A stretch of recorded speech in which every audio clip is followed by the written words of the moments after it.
Si ya terminaron de abrazar, pueden ocupar su lugar.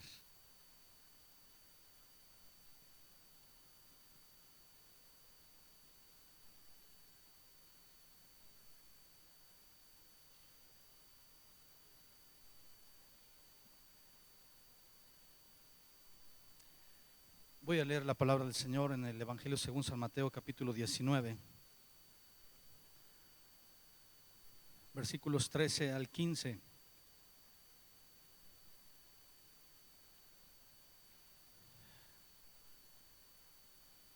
Dice la palabra del Señor: entonces le fueron presentados unos niños para que pusiese las manos sobre ellos y orase.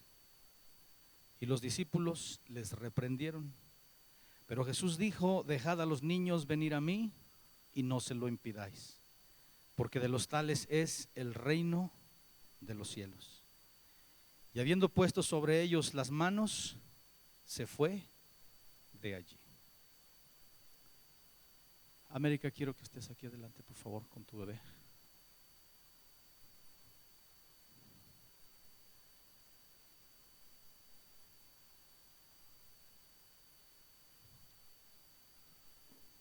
¿Te va a ayudar el tío?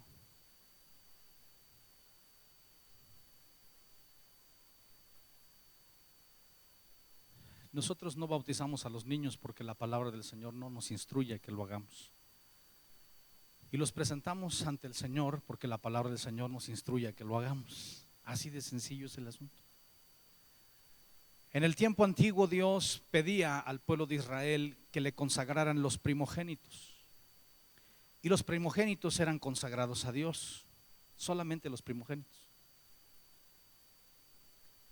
El Señor Jesús fue consagrado y presentado a Dios porque era primogénito. Y Dios había dicho que todos los primogénitos, más bien hasta la fecha dice que todo lo primogénito es de Él.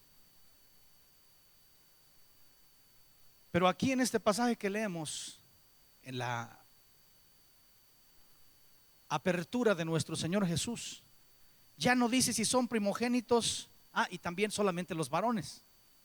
Pero aquí ya no dice si son niños o son niñas, si son primogénitos o son el último o el de en medio. Simplemente la palabra del Señor dice que le fueron presentados niños para que Él pusiese las manos sobre ellos y que orase. Y el Señor lo hizo. Y el Señor da una enseñanza, América, especialmente a ti, pero te lo digo a ti, Pedro, para que me escuche Juan. El Señor dice que de los niños es el reino de los cielos. Y como ya saben cómo somos, ¿verdad? Los cristianos, para darle formas a nuestros criterios. Pues para lo único que nos sirve ese texto es para declararnos protegidos en caso de que el niño se muera. Como sabemos que no hay limbo y que no hay ninguna cosa de esas, pues los cristianos ya tenemos nuestra protección para que los niños se vayan al cielo en cuanto tuvieran que irse, si todavía son niños. Pero este pasaje va más allá, América. El Señor te está entregando a ti y a tu esposo un niño en el cual está el reino de Dios como una herencia para Él. Y cuando Él dice que no impidamos que los niños se acerquen a Él, es porque si no tenemos cuidado con esto, seremos nosotros mismos los que los iremos apartando del reino. Hay una cosa en la que nosotros no nos damos cuenta. Esto es como un maestro que teníamos en la escuela. Y cuando iniciábamos el curso con él, nos decía: jóvenes, les tengo una buena noticia. En este curso todos ustedes tienen 10. Ahorita al iniciar el curso todos tienen 10. Conforme avance el curso, ustedes sabrán cuánto pierden de ese 10 con su trabajo y sus exámenes. Pero ahorita todos tienen 10. Si son flojos, le irán bajando al 10. Ustedes saben hasta dónde le bajan. Si son estudiosos, si son trabajadores, ustedes saben hasta dónde permanecen en su 10 o le bajan a un 9. O ustedes deciden si, habiendo tenido un 10 en el principio, terminan reprobados. A los niños el Señor nos entrega y nos dice: tienen herencia de 10 en el reino. ¿Qué tanto va a perder Él en el reino? Es responsabilidad mucha de usted. y de su esposo. ¿Y cómo lo vamos a decir, hermano? ¿Y cómo hago yo para quitarle a él partes del reino? Nuestra vida, nuestra conducta, nuestro ejemplo es lo que va arrebatando de nuestros hijos el reino, o lo que hace que permanezca en ellos el reino de Dios. Esa es la responsabilidad que Dios nos ha dejado, con la cual nos ha instruido, y es muy grande, pero con la ayuda de Dios y en oración, yo espero que nuestra generación pueda entregar a la que viene por lo menos un convencimiento grande de que el reino de Dios es lo mejor que tenemos para nuestras vidas. Pónganse de pie, por favor. En esta noche vamos, solamente, disculpen, nada más es la mamá y el tío que está aquí en representación del papá que está fuera del país. La palabra del Señor nos instruye a nosotros a presentar los niños delante de Dios. Y en esta noche, América, que es miembro de nuestra iglesia, pero que normalmente radica fuera de nuestro país con su esposo, viene para presentar delante de Dios a Christopher Anthony Mendoza. Él es hijo de Christopher Mark Mendoza y América del Pilar Mendoza. Él nació el día 28 de marzo del año de 2011 y está siendo presentado al Señor el día 19 de julio de 2012 en este templo Betel. Él ya fue registrado ante las autoridades del registro civil. Tiene un acta 021-4338 del estado de Texas en Estados Unidos de Norteamérica. Y en esta tarde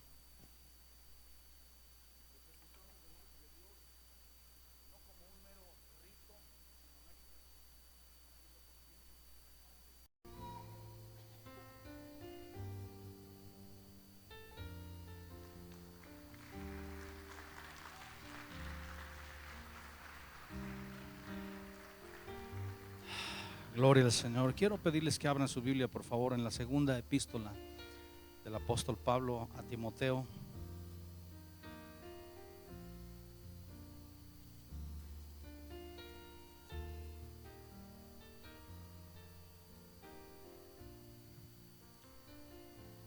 Segunda Timoteo capítulo 4.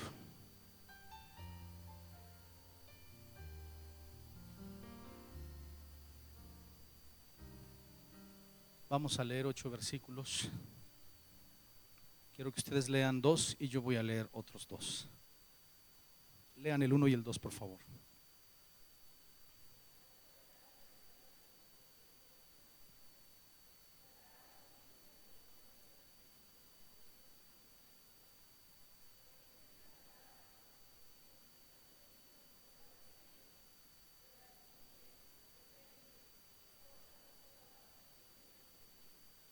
Porque vendrá tiempo cuando no sufrirán la sana doctrina, sino que teniendo comezón de oír, se amontonarán maestros conforme a sus propias concupiscencias, y apartarán de la verdad el oído y se volverán a las fábulas.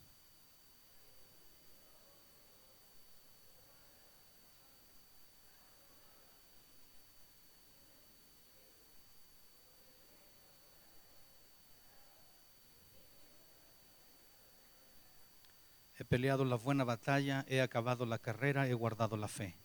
Por lo demás me está guardada la corona de justicia, la cual me dará el Señor, juez justo en aquel día, y no solo a mí, sino también a todos los que aman su venida. Padre, queremos en esta noche poner delante de tu presencia nuestras vidas. Ponemos, Señor, nuestros corazones delante de ti para que tú hagas una obra especial por tu Espíritu Santo en nosotros, que nos enseñes, que nos instruyas, y Señor, que la obra en nuestras vidas lleve fruto para tu gloria y alabanza en el nombre de Cristo Jesús. Amén. Hace 8 días comenzamos este estudio sobre la posmodernidad. El apóstol Pablo dice que nosotros tenemos que tener entendimiento en los tiempos.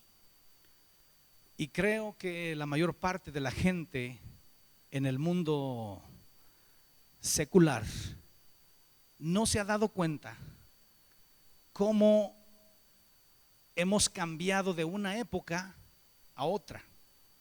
Nosotros estamos viviendo una época que ahora se conoce como la postmodernidad. Ya no vivimos la época moderna, ya hemos cambiado. Ahora vivimos la época postmoderna. ¿Cómo se llama nuestra época? Postmoderna. Hace 8 días vimos que cada época tiene sus propias formas de pensamiento. Y cada época, hermanos, vive en conflicto con la iglesia.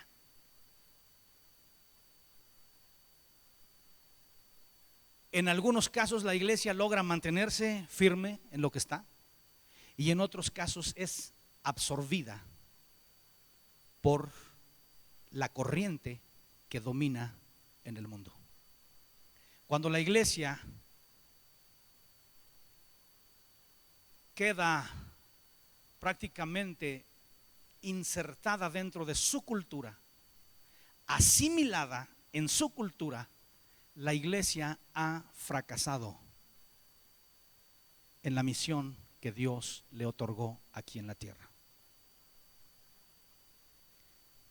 Y a nosotros nos toca asistir a un enorme fracaso de la iglesia en nuestra época. Algunos ni siquiera se dan cuenta, no saben lo que es lo que está pasando, ni en el mundo ni en la iglesia. ¿Por qué la iglesia de hoy es diferente de la iglesia de hace 30, 40, 50, 70 años? ¿Por qué es diferente? ¿Hay un Dios diferente? ¿Dios cambia? ¿La palabra cambia? Entonces, ¿quién es el que cambia? El que cambia es el mundo. El mundo sí está cambiando constantemente. Y el mundo es el que nos está invitando a los cambios.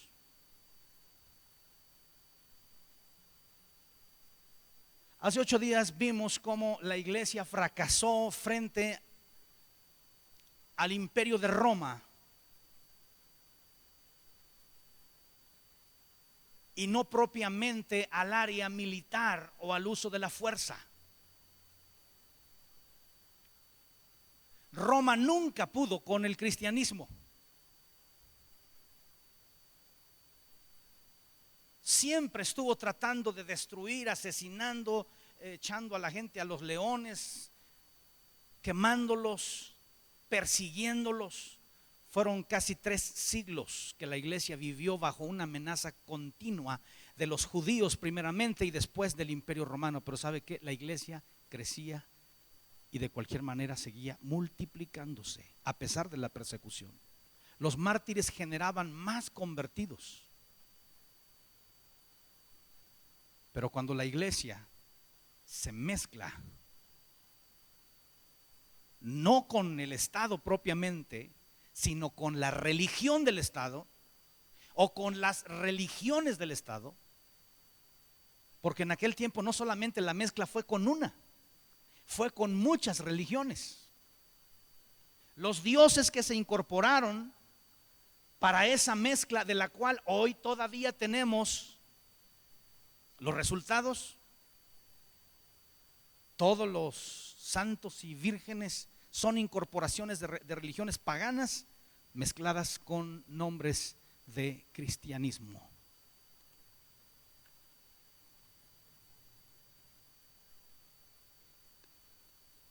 La iglesia dirigida por Roma de esa manera alcanzó a controlar al mundo, pero ya no lo controló por una vía espiritual. La iglesia de Roma controló al mundo a través del poder político. Los papas tomaron el control del mundo y ellos ponían y quitaban reyes. Hace 8 días me refería a ese procedimiento.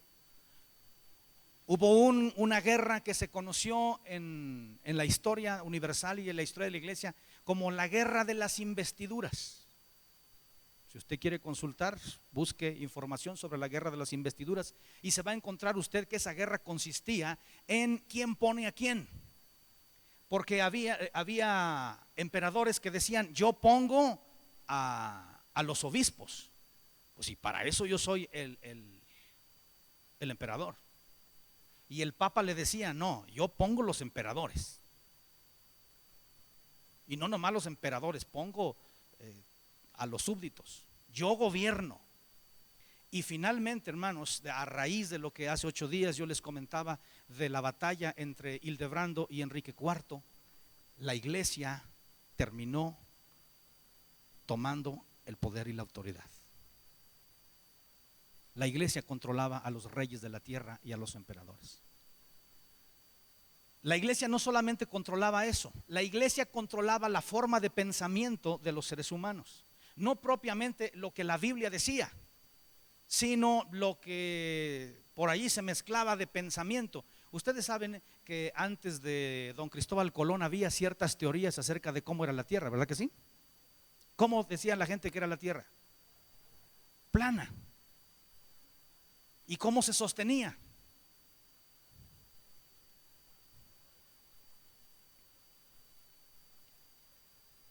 Decían que se sostenía por 4 inmensos elefantes. Era plana, así, eso pensaba la gente. ¿Y saben qué terminó diciendo la iglesia? Que sí, que la tierra era plana. Y por ahí surgió una persona que dijo: no, la tierra no es plana, la tierra es redonda. Si sigues diciendo que la tierra es redonda, te vamos a quemar en la hoguera. Esos eran los mecanismos de la iglesia católica. Aquí se hace lo que nosotros decimos y se piensa como nosotros pensamos, o se van a la hoguera.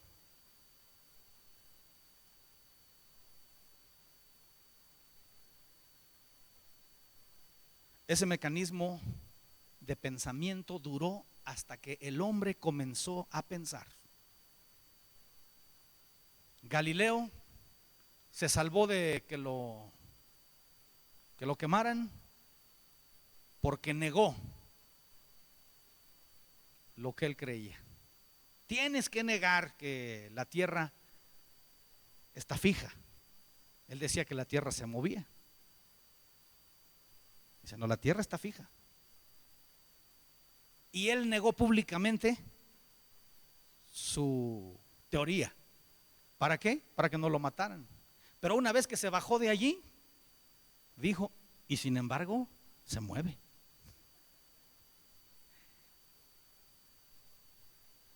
Hay un fenómeno que ustedes conocen como el movimiento del protestantismo y la reforma de Martín Lutero. Esto es un fenómeno. ¿Por qué? ¿Por qué les estoy diciendo esto? Porque tenemos que llegar, hermanos, al entendimiento cómo nos hicimos modernos. ¿Por qué nos hicimos modernos? En aquel tiempo lo que la iglesia decía, eso era. Ahora, la iglesia manipuló a la gente a través de un mecanismo, y ustedes tienen que saber, porque si les preguntan: oiga, en la iglesia evangélica, ¿cuántos sacramentos hay? ¿Cuántos sacramentos hay en la iglesia evangélica?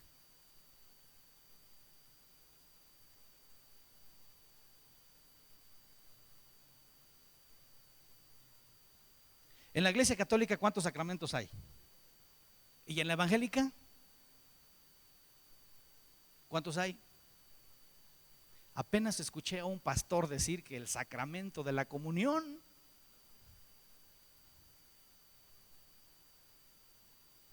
¿Saben qué? En la iglesia evangélica y de acuerdo a la palabra del Señor, no hay sacramentos. ¿Por qué? Porque el sacramento tiene como definición: un sacramento es el vehículo, escuchen esto, el vehículo a través del cual la iglesia le ministra la salvación a la persona.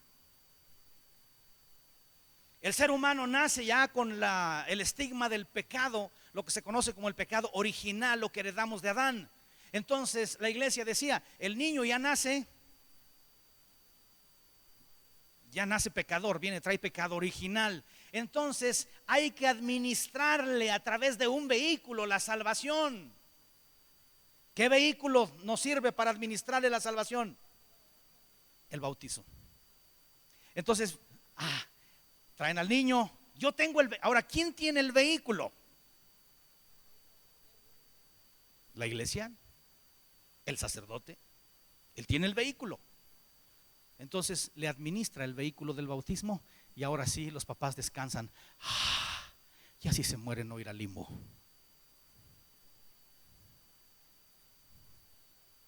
Pero no es el único vehículo. hay otros vehículos, pero fíjense cómo la iglesia tenía control del niño desde que nacía. Y de esta manera decía, ya es un hijo de la iglesia, ya es un cristiano. Por eso esta tarde yo les decía, no hermano, no es cuestión de cambiar una cosa por la otra, decir ya lo presentamos y ya lo liberé del limbo. No, ni existe el limbo, ni del infierno tampoco. Dios sabe lo que está haciendo con cada persona, y Él dijo que de los niños es el reino de los cielos. Entonces la iglesia usa todos esos vehículos para darle a la persona la seguridad de que está salvo, de que pertenece a la iglesia. ¿Cuál es el último? El último que se le ministra a la persona: los santos óleos, la extrema unción, lo último, cuando la persona se va a morir. ¿Y qué pasa si la persona no lo recibe? Ahorita ya estamos viviendo tiempos posmodernos, pero en tiempos antiguos era una angustia. Si no llegaba el sacerdote a ministrarle a la persona, la familia estaba angustiada. ¿Por qué? Pues porque va a ir a parar al purgatorio. ¿Sí? ¿De qué manera manipulaba la iglesia, hermanos? No solamente el corazón, sino la mente de los individuos durante tanto tiempo, a través de: si no haces lo que yo digo, yo no te ministro el vehículo, yo no te otorgo los sacramentos.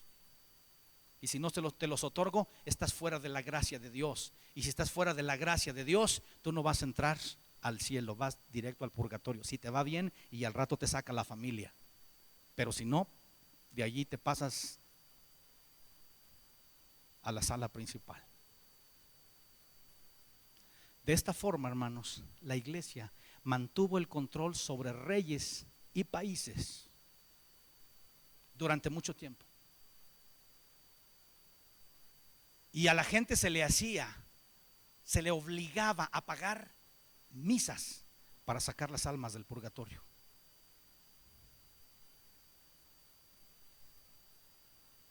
La gente tenía que pagar indulgencias por sus pecados.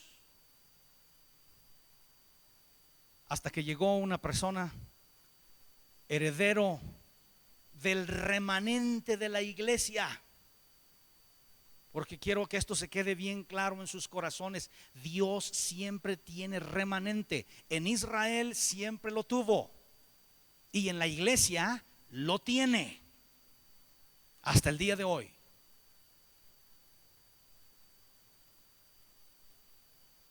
Martín Lutero es la persona que comienza a ver la luz a través de las escrituras. Angustiado por esas enseñanzas que la iglesia tenía y que lo agobiaban, él comenzó una tarea. Dicen los que saben que la idea de Martín no era hacer una revolución dentro de la iglesia. Él simplemente quería reformarla. Él quería que la iglesia entrara en razón, de acuerdo a la palabra de Dios. Pero la iglesia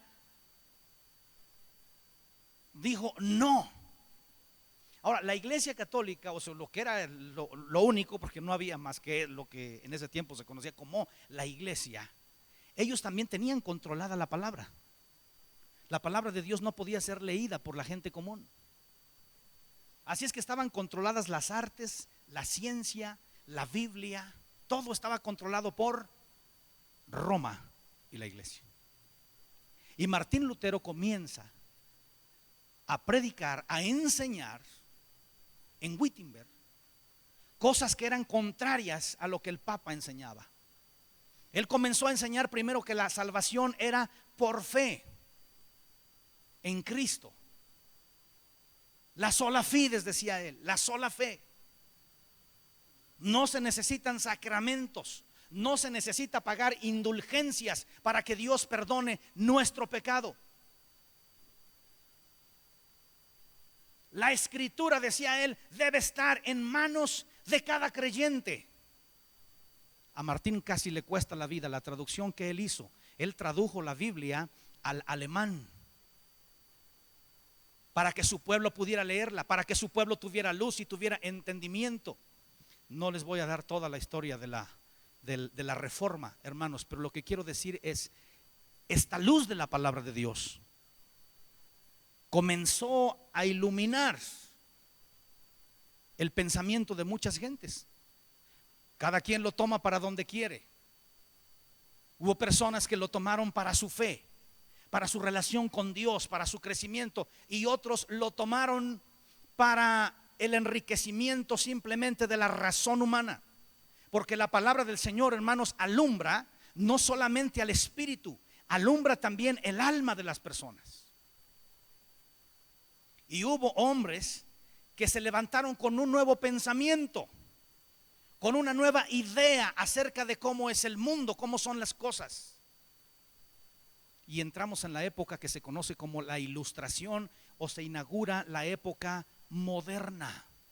Se inaugura con una persona que se llamó René Descartes, y que él decía: tenemos que dejar atrás todas las formas de pensamiento, necesitamos una nueva manera de pensar, una nueva filosofía. Y él decía: no sé de dónde podemos partir, es difícil encontrar el punto de partida. Y él dijo: el punto de partida es el hombre. Él acuñó una frase que es cogito ergo sum, que es todavía muy vista en las universidades: pienso, luego existo. Si yo pienso y si yo existo, tenemos para dónde comenzar. A partir de mi razonamiento es la verdad. Cualquier otra cosa no es verdad.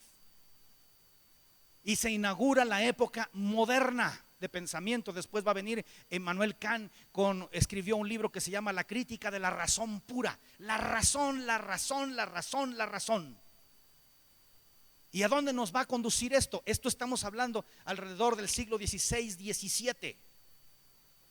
Pensadores del mundo, que ellos dijeron: la razón, aquí en nuestra mente está la solución de todos los problemas del hombre. No vamos a necesitar a Dios en el futuro.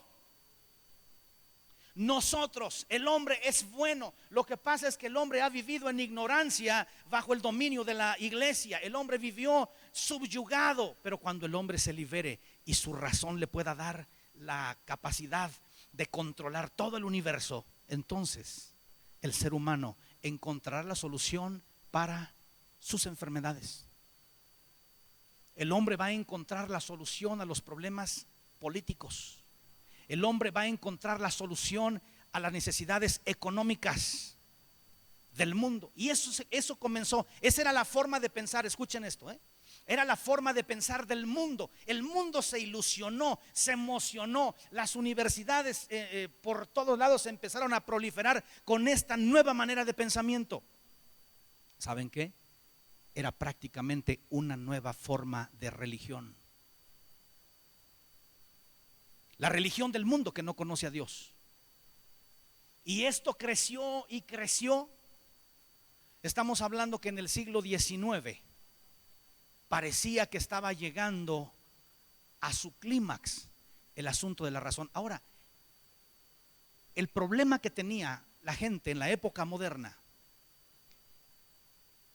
con la iglesia y con Dios era el siguiente: ¿qué nos dijo la iglesia acerca de la creación y del mundo en que vivimos? ¿Qué nos dijo la iglesia? ¿Qué dijo la iglesia? ¿No saben ustedes qué ha dicho la iglesia?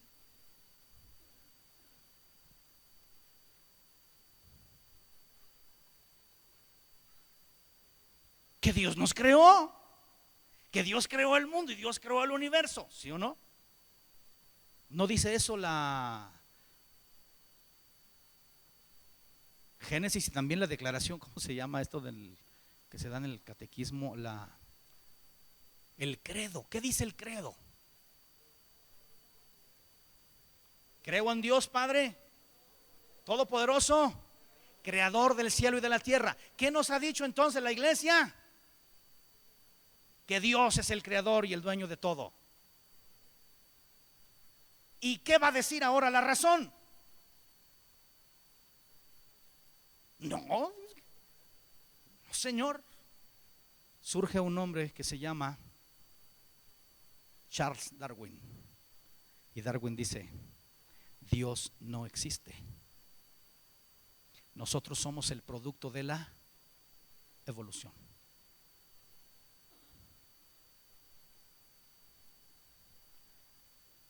¿De dónde viene? De aquí. Es anacrónico. No es posible creer en la creación, que Dios creó el mundo en 6 días. ¿Y de dónde viene semejante aberración? No es posible que el mundo haya sido creado en 6 días. ¿Cuántos años tiene de creado, perdón, cuántos años tiene de existencia el mundo y el universo? Según la evolución. No, para lograr esto se necesitaron miles de millones de años. No es posible que un mundo tan sofisticado se pueda desarrollar en 6 días. Esos son cuentos para niños. Nosotros somos los seres humanos modernos que no podemos creer esas cosas. Ponga atención. ¿Qué pasó con la iglesia?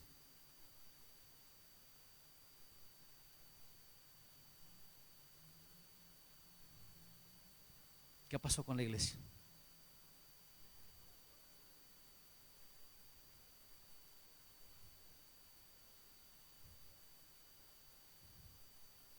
La iglesia, hermanos, y estoy hablando en términos generales, comenzó a abrazar este pensamiento. ¿Saben por qué?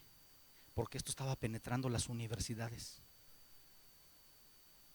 Los jóvenes cristianos, ahora estoy hablando de la iglesia protestante, de la iglesia que se origina con la reforma, la iglesia que tenía como su lema: la iglesia reformada siempre reformada es.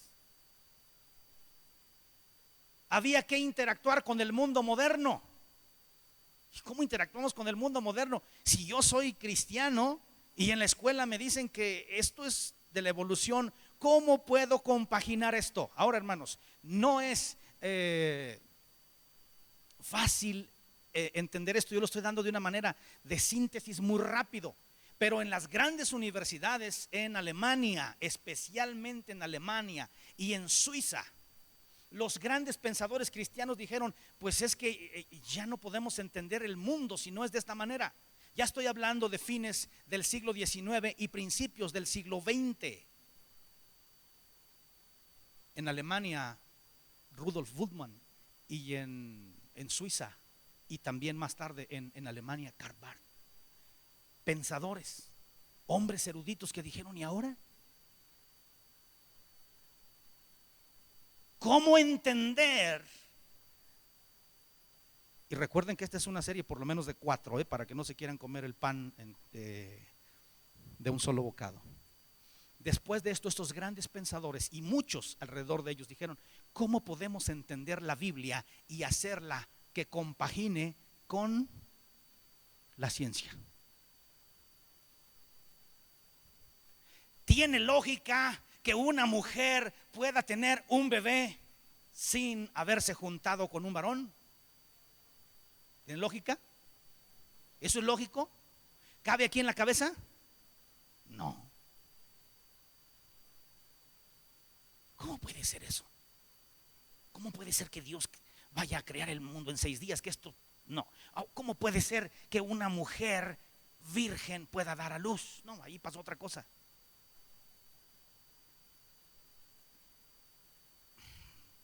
En nuestro mundo no caben los demonios.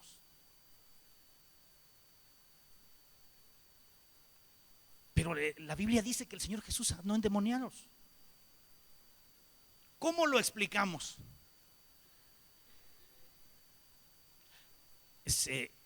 Científicamente tiene explicación. Eso es epilepsia, no demonios, es epilepsia. Y hermanos, comienza un movimiento que trata de explicar la Biblia a partir solamente de lo científico. Y la iglesia vive su crisis. ya no la iglesia original, la que después del protestantismo ya queda como la católica, la división de la católica y la protestante. No, ahora la iglesia que conoce a Cristo, la iglesia que es salva por fe, la iglesia que ya no tiene contacto con la idolatría, la iglesia que ha sido alumbrada por la palabra, entra en conflicto con el mundo moderno. No se pueden explicar las cosas a menos que se expliquen por la vía de la razón. Y aquí surge la religión del mundo. La religión del mundo ahora se llama humanismo. En el humanismo la medida de todas las cosas se llama el hombre, no Dios. ¿Cuál es la medida de todas las cosas? El hombre. Y esa es la religión. Y humanismo en la universidad, y humanismo en el gobierno, y humanismo por todos lados. ¿Por qué? Porque el hombre va a encontrar la solución a sus problemas. ¿Se cumplió? ¿Se cumplió? No. 1914, el primer golpazo que recibe el modernismo. ¿Cuál es el primer golpe que recibe? La Primera Guerra Mundial. ¿A dónde estaba el hombre bueno? Que nada más había que enseñarle, que nada más había que instruirlo. Primera Guerra Mundial y el hombre declara el tipo de bajeza que lleva en su interior. Pero no acaba ahí el asunto. Viene la Segunda Guerra Mundial y le enseña todavía más al ser humano lo vil y lo espantoso y terrible que hay dentro del corazón del hombre.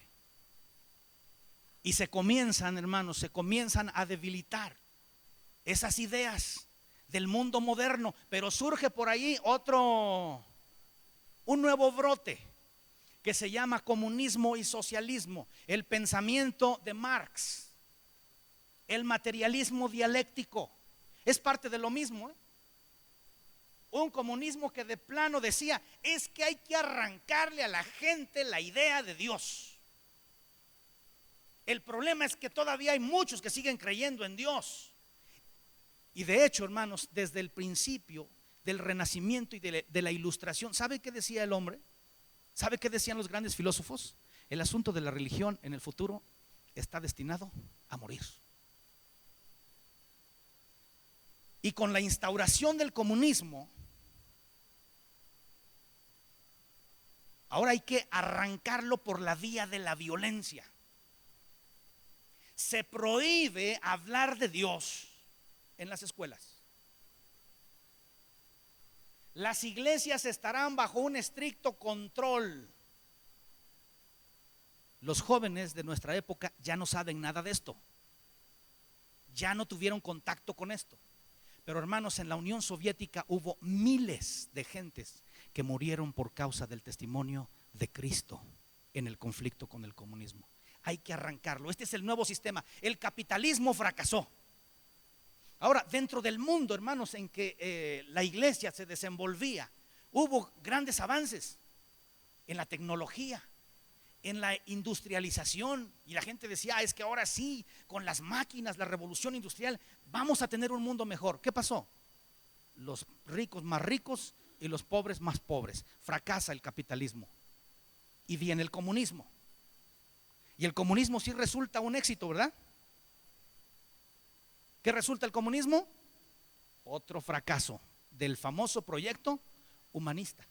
Ellos son los pensadores, hermanos, de la Unión de Repúblicas Socialistas Soviéticas, son los que más desarrollaron en el pensamiento científico y filosófico. Nuestras universidades aquí tenían pensamiento. Aquí, si ustedes iban a la universidad de aquí hace tiempo, todavía Juan Pablo, Anógin, ellos eran los que estaban con su pensamiento dándonos a conocer el mundo a través de la psicología. Aquí, ahorita ya no. Ahorita tú conoces otro mundo, ya no conociste ese pensamiento de los rusos, de los soviéticos.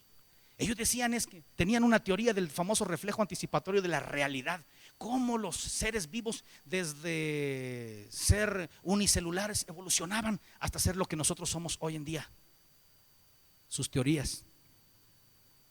Pero ¿qué pasó con el comunismo? Hoy es un fracaso y está sepultado. Quedan por allí unas matitas pequeñas, pero eso está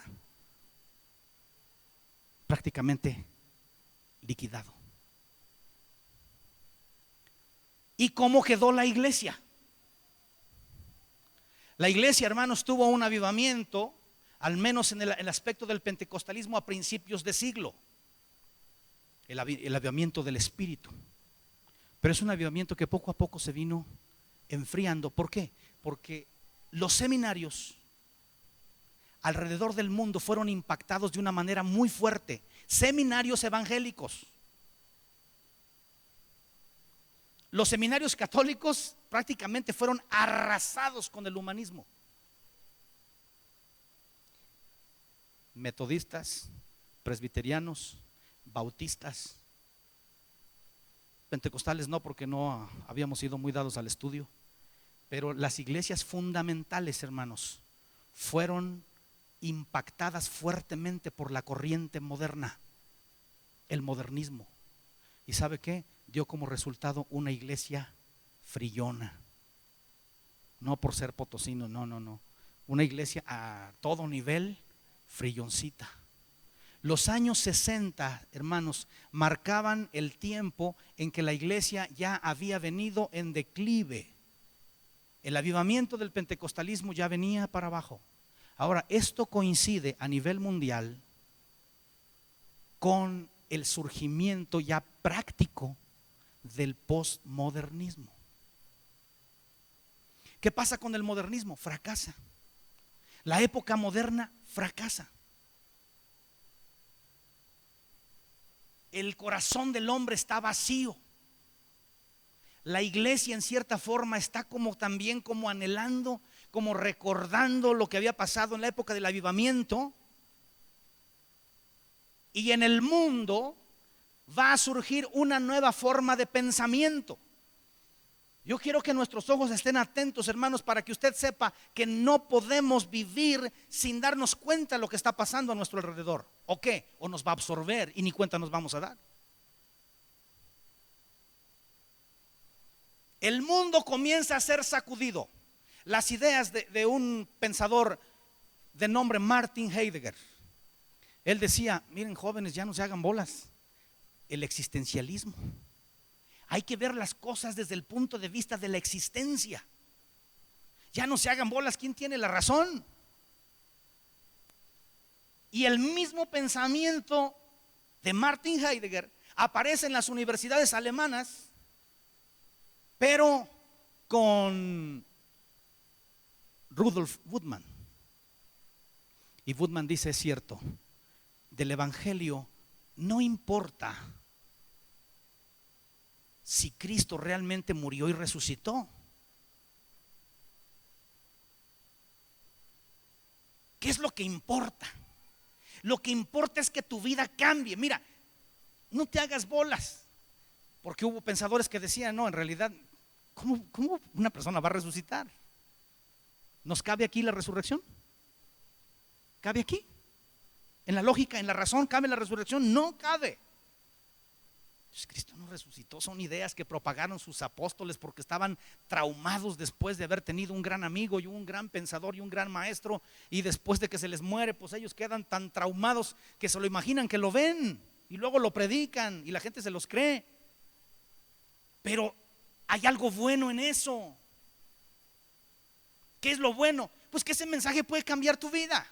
Que si Jesús murió y resucitó, es más, si existió o no existió, ese no es el asunto. El asunto es que tenemos, ellos decían, el asunto es que tenemos la palabra, y la palabra te dice cómo debes vivir. O sea, vive en tu existencia una muerte y una resurrección y san se acabó.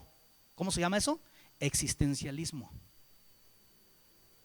No nos vamos a pelear si el Jesús histórico existió o no existió. Que si los ángeles o que si no los ángeles. Que si nacimiento virginal o no nacimiento, ¿qué importa? Lo importante es que tú tengas una experiencia que cambie tu vida. ¿Cómo se llama eso? Existencialismo, repitan eso. Existencialismo. Estaban abriendo a una puerta de no importa si las cosas son verdaderas o no son verdaderas. El asunto es que a ti te sirva. ¿Qué se estaba inaugurando? La época posmoderna. Pensadores que decían, en realidad la verdad no existe en el mundo de afuera. La verdad no existe y no importa si existe o no. Existes tú.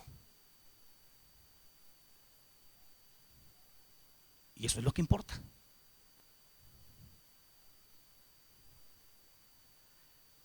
Y ese mundito es introducido fuertemente, o ese pensamiento es introducido fuertemente. ¿Saben por quién? Por los músicos. ¿Han oído hablar de los Beatles? ¿Sí? Una canción famosísima, Déjalo ser. ¿Qué mensaje tiene Déjalo ser?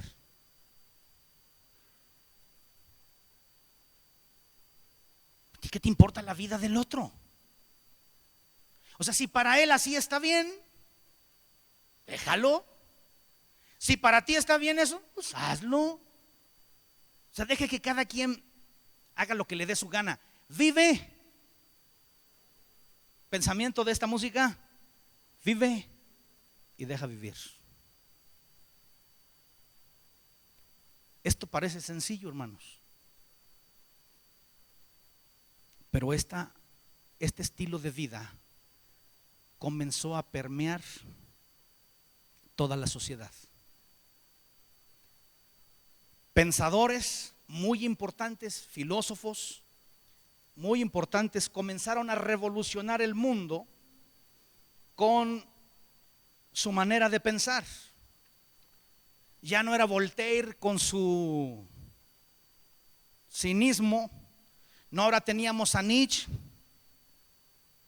a Sartre, a Campos, que ellos dijeron: no, hombre, la verdad no existe.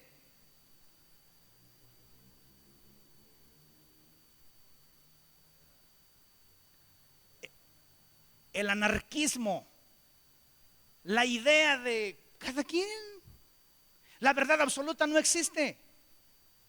Somos parte de un todo donde cada quien tiene su propia verdad, y en la medida en que se incorpore al universo cósmico, se encuentra a sí mismo y es feliz.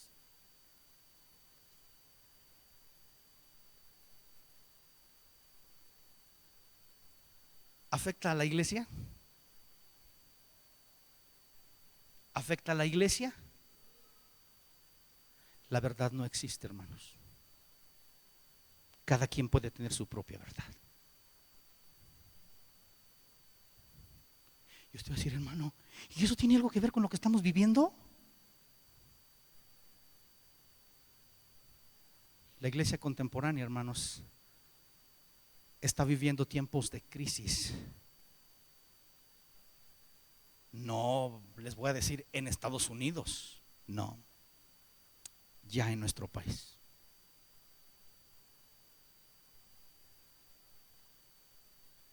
Antes era todo un problema para una persona tomar. Hay muchas iglesias donde hoy toman, en sus convivios toman. No hay problema con tomar, no hay problema con fumar, no hay problema con bailar, no hay problema ya con el asunto de los matrimonios. Es una área donde está incidiendo muy fuerte el pensamiento de afuera. Nada es problema. ¿Y sabe por qué nada es problema? Porque igualito que ocurrió en el mundo, los Beatles dijeron allá por los años 60: nosotros vamos a crear una nueva cultura. Y yo creo que quien no sabía del poder de la música se ha de haber reído. ¿Que estos tipos van a crear una nueva cultura? Sí, y lo vamos a hacer con una revolución sexual. y por ahí alguien más se ha de haber reído. Pero hoy vivimos una nueva cultura y hemos vivido una revolución sexual sin límites. Sin límites. ¿Hacia dónde vamos?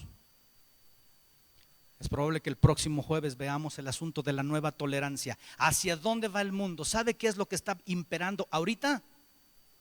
Lo que impera ahorita en el mundo se llama nueva era, New Age. Y usted va a decir, hermano, pues yo no veo ese pensamiento. El mundo moderno se quedó hambriento. Un pensador alemán dijo, de plano las religiones van a ser extinguidas, este mundo va a acabar sin religión, este mundo va a acabar. Pues ahí sí se equivocó Bonhoeffer. Yo creo que él se refería, cuando decía religión, se refería a Cristo y a la palabra de Dios. Pero el mundo dio una vuelta. Hace 8 días lo mencioné, lo que se conoce como el regreso triunfal de las religiones. Porque el hombre contemporáneo tiene hambre de algo. ¿Qué es lo que aparece en el escenario? Nueva era. No sé si ustedes recuerden o sepan de dónde se alimentaba John Lennon espiritualmente. ¿De dónde? Él se iba a la India a tener experiencias, a encontrarse con la marihuana, con el nirvana. Te voy a decir, hermano, ni sé qué cosa es el nirvana. Usted no sabe, pero es más, algunos jóvenes ni saben, pero allá andan de nirvana según ellos.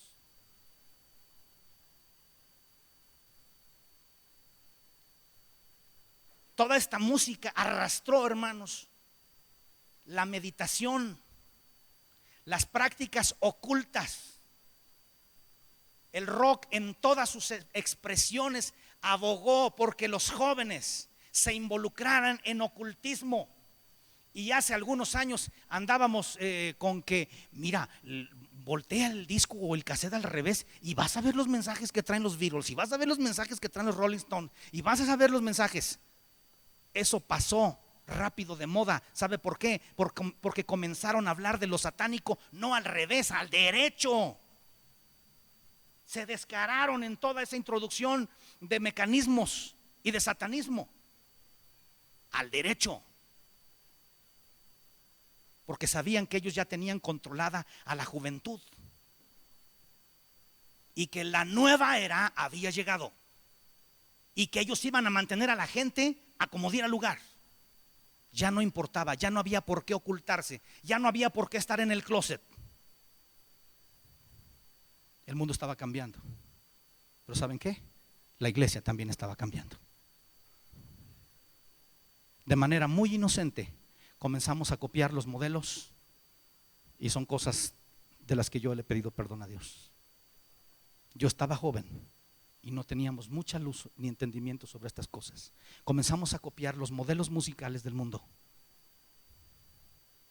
Inocentes grupitos, rockeritos, tropicaleros. Empezamos a copiar el modelo y empezó a entrar el modelo de afuera, rock. Pero era algo inocente.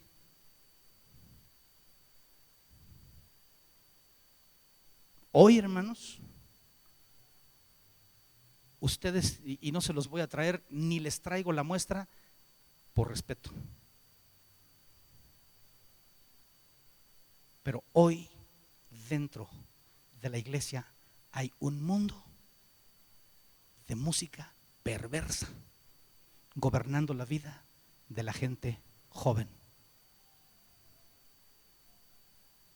Y nosotros pensamos que es una evolución del cristianismo. Es que es la novedad, hermano. Lo que pasa es que ustedes están anticuados. Usted se quedó en la época, ay Señor, ¿en cuál se quedaría el pastor? ¿Se quedaría con Lutero, con los cátaros valdenses? ¿Dónde andará el hermano? Que no se dio cuenta cómo hemos pasado a los nuevos modelos. ¿Cómo está la moralidad de la iglesia?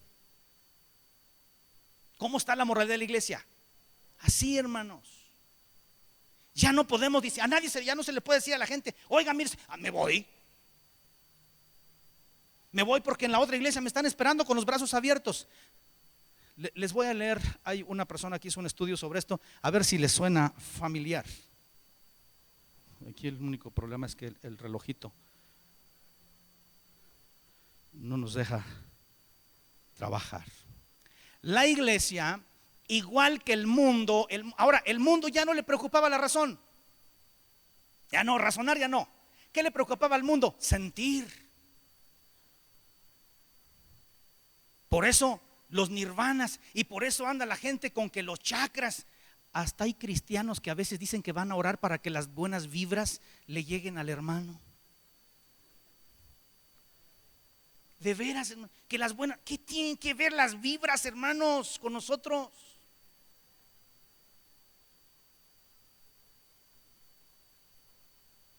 Que los chakras y que ¿han oído hablar de los chakras?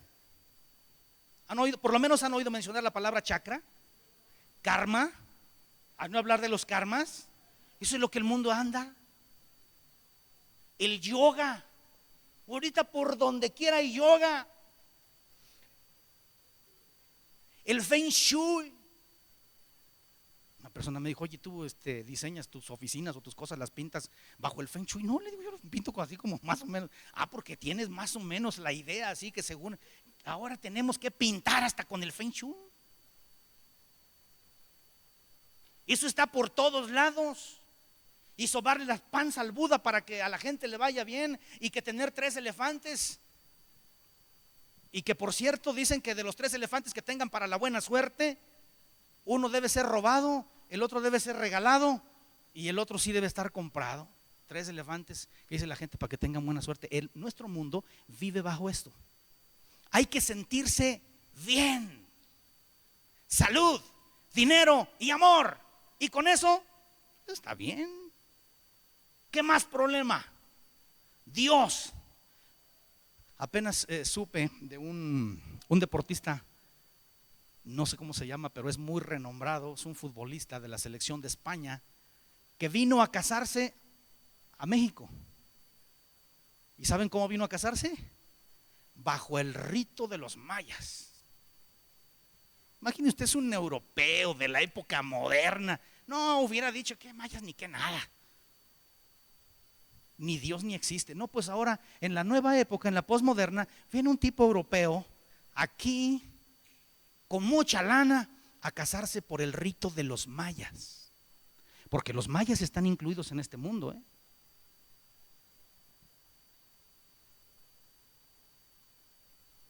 Han proliferado las religiones, lo mismo, hermanos, el mismo paganismo de toda la vida, ¿eh?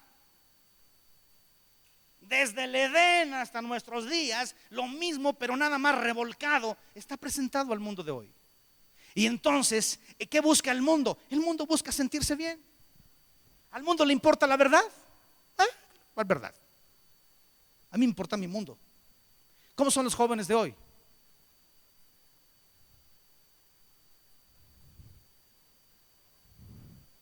Ya no les gusta casi ni jugar, ni el deporte les gusta ahora. Están metidos en un mundo. Y uno dice, no, yo estoy en mi mundo de emociones, son emos.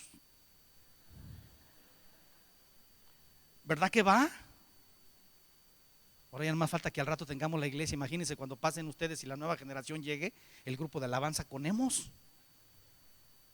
No, algunos te dijeron así, pues hermanitos, tenemos que volvernos a lo que el Señor nos ha dado. Mire, ¿cómo se describe la iglesia? A la iglesia actual. La iglesia actual ya no tiene como prioridad analizar, estudiar y presentar las verdades bíblicas. No, eso no nos importa. Por eso somos una iglesia que no se aprende los textos bíblicos, que no trae la Biblia al culto, que la trae en el celular y eso para cuando se le ocurre. Y no saque esas herejías, hermano. Es una iglesia donde lo primordial es sentir, experimentar y gozar. ¿Qué cosa? Sentir, experimentar y gozar. Ay, hermano, ¿qué cree? Ay, sentí. Yo sentí. No, si el asunto no es que sientes. La palabra del Señor no está hecho por lo que tú sientes. La iglesia contemporánea está hecha de que Dios me habló. ¿Y qué le dijo? Me dijo que me vaya de esta iglesia. Y hay algunos que Dios les habla cada rato y brincan de un lado para otro. Yo ya me voy porque aquí no me siento bien. Oye, ¿por qué no se siente bien? Esos músicos y esa música no me hacen sentir bien. Me duermen. Yo voy a ir a una iglesia donde haya otro tipo de música, donde la cosa esté prendida. Ese es el término, ese es el término actual. No hay avivamiento. ¿Qué es? Es una iglesia bien prendida. Tiene el volumen a todo lo que da, le salen los tímpanos y se los vuelven a poner, pero están felices. Yo he hablado otras veces sobre el asunto de la alabanza y sobre este tipo de cosas. No lo voy a tocar ahora. A la iglesia, ¿a qué vamos? A sentirnos bien. Y si el pastor me hace sentir mal con su predicación, eso es remedio. La predicación, ¿cómo debe ser la predicación? Motivacional y psicológica. Yo no escribí esto, Dios te ha llamado a ti para que tú seas un campeón. ¿Qué eres? Un campeón. A ver, repítelo. ¿Qué eres? Un campeón. Aunque al rato salgas allá afuera y a la primera ya te noquearon. Pero aquí te dijeron que eras un campeón. Es una de las iglesias más importantes que hay en Estados Unidos. No voy a mencionar nombres, pero ese pastor ha sido entrevistado, y no por pastores, por gente de la televisión norteamericana, y le dicen: oye, ¿y Cristo a qué horas lo predicas? No hay necesidad. ¿Por qué no hablas del pecado? Él dice: ay, la gente tiene bastantes problemas allá afuera, tiene bastantes conflictos para que llegue aquí a la iglesia y yo le hable del pecado.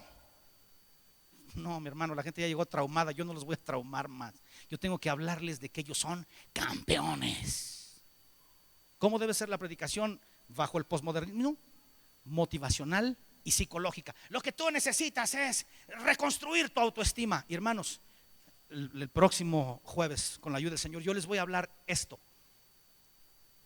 El hombre tiene 3 componentes fundamentales: espíritu, alma y cuerpo. La iglesia, hermanos, incluyendo el pentecostalismo, ha cometido errores. Y un error es que se le dio tanta importancia al espíritu que se nos olvidó tratar los asuntos del alma y poner al alma en orden. Cuando hablamos del alma, estamos hablando del intelecto, estamos hablando de las emociones y estamos hablando de la voluntad. ¿Y sabe a qué se dedica la nueva predicación? Pura alma, cero espíritu.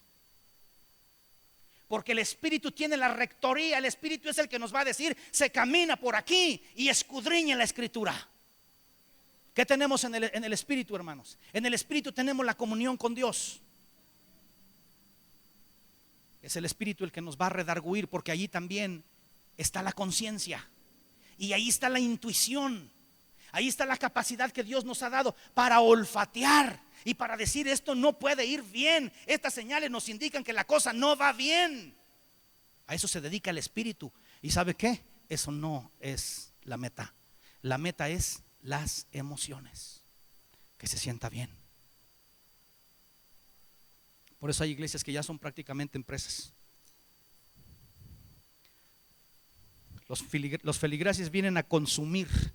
Somos una sociedad consumista. Hablar del evangelio, del sacrificio, de la autonegación, eso es anacronismo. El nuevo evangelio se llama pare de sufrir. El nuevo evangelio se llama pare de sufrir. Tú no tienes por qué estar enfermo. Tú no tienes por qué vivir pobre.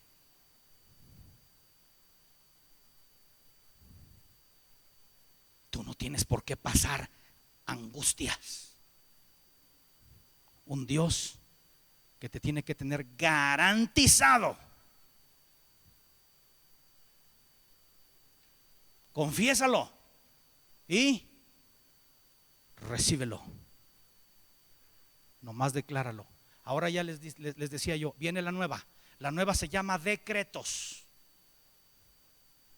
Decreta las cosas. No es cuestión de confiésalo, no. Ahora decrétalo. Emite tu decreto sobre lo que tú quieres. El mundo de hoy está lleno de gurús afuera. La gente anda siguiendo al Dalai Lama y anda viendo a ver de otros chiquitos como él para seguirlos.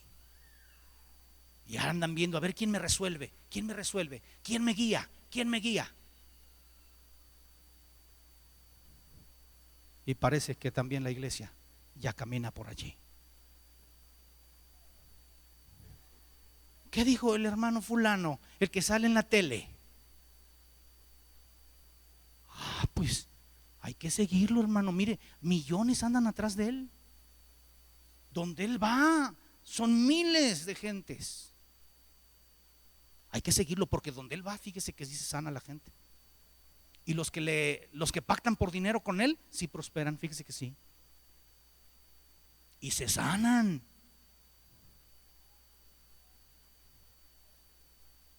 Lo mismito afuera. Lo mismo. El mensaje central de ese evangelio es: sea hecha mi voluntad en el cielo como en la tierra. ¿Funciona? El pragmatismo. Si funciona, pues vamos a hacerlo. Pónganse en pie, por favor. Nuevas élites y crecimiento a como dé lugar. Esa es la meta de ese cristianismo. Crecimiento a como dé lugar. No sé si ustedes se dieron cuenta cómo inclusive los nombres de las iglesias fueron cambiando. Hay lugares donde ya no se menciona en el logo y ni siquiera en la misión y en la visión de la iglesia, ya no se menciona nada de Cristo ni de la palabra. Son comunidades. Ahora me asustó una que vi y conozco quién está ahí. Una comunidad que ya no menciona nada acerca de Dios ni acerca de la palabra, pero es una comunidad que dice que es cristiana, cuya meta es simplemente reconstruir la sociedad. No es la meta de Dios ni de Cristo. El Señor no vino a reconstruir esta sociedad. El Señor vino a establecer su reino.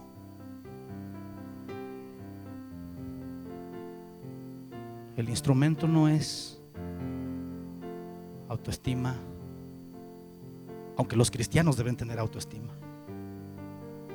El asunto no es qué tan bien me siento o qué tan mal me siento. El asunto es si quiero buscar y conocer la palabra del Señor. Viene para acá, ya saben que todos los problemas vienen del norte, también en la Biblia. ¿Qué vamos a hacer si el homosexualismo está creciendo tan fuerte? Pues a crear iglesias para homosexuales con pastores homosexuales. Usted va a decir, hermano, ¿está usted delirando? No, en Estados Unidos hay y en México también ya hay.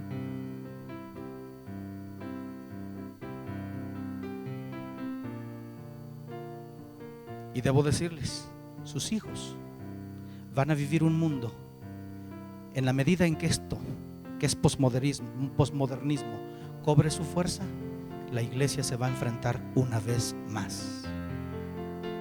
Una vez más la iglesia tendrá que decidir: camina y sirve a Dios o se asocia con Nueva Era.